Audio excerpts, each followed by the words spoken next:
So my name's Akhil Gohil. I am a British Asian.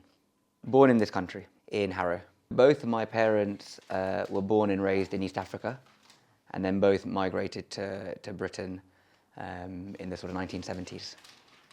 Only one of my grandparents actually was born in India. The rest were all born in East Africa. So for quite a few generations, the family had been in mainly in Kenya, some in Tanzania, and then they all moved to the UK. My parents spoke both English and Gujarati at home. We went to Gujarati class, so we can speak it. And it's something I'm quite conscious of now, trying to really sort of remember how to speak it and speak it as much as I can, so that you don't lose that fluency. My parents, when they speak to each other, still primarily speak in Gujarati. When they speak to either of their parents as well, it was always in Gujarati. So I think Gujarati is sort of where they feel most comfortable speaking. And so that's how they interacted with me and my sister when we were born. I think a part of it probably was also a sense of wanting to hold on to that part of our identity and our culture.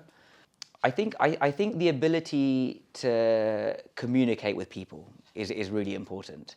And I think generally, so that's not just limited to Gujarati or English, but I think just generally being able to communicate with people in a language they understand is a really, really nice thing to be able to do.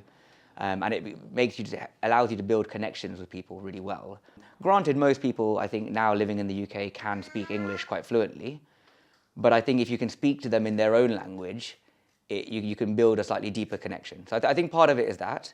I guess part of it is also, in the same way my parents would have done, it's me holding on to a little bit of that culture as well. And I think language, along with food, music and dance are kind of the key aspects that I see that I still hold on to myself. One of the best things I've found about growing up in the UK is that sort of cultural diversity. I think especially if you're growing up in a place like Harrow, and London generally, I think you do benefit from that.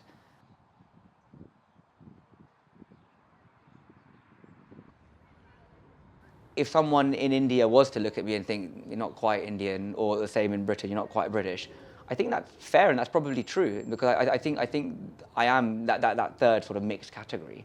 But equally, I think it's something I'm quite proud of as well, and not something that I'm concerned about trying to be either British or Indian at either point. Inherently, it's just a category, it's just a title, it doesn't really matter unless you sort of want it to. I think for me, I've always seen it as an advantage and tried to make it that way. And I think there is so much that I get from so many different aspects of both cultures that I really, really value and have tried to sort of implement in my life and kind of pass on to my son as well. But I think inherently they're sort of just labels that don't have to mean too much. Because I've had outlet and opportunities to explore that side of the culture and really kind of engage with it and enjoy it, I don't feel like at any point I've had to deviate from who I am.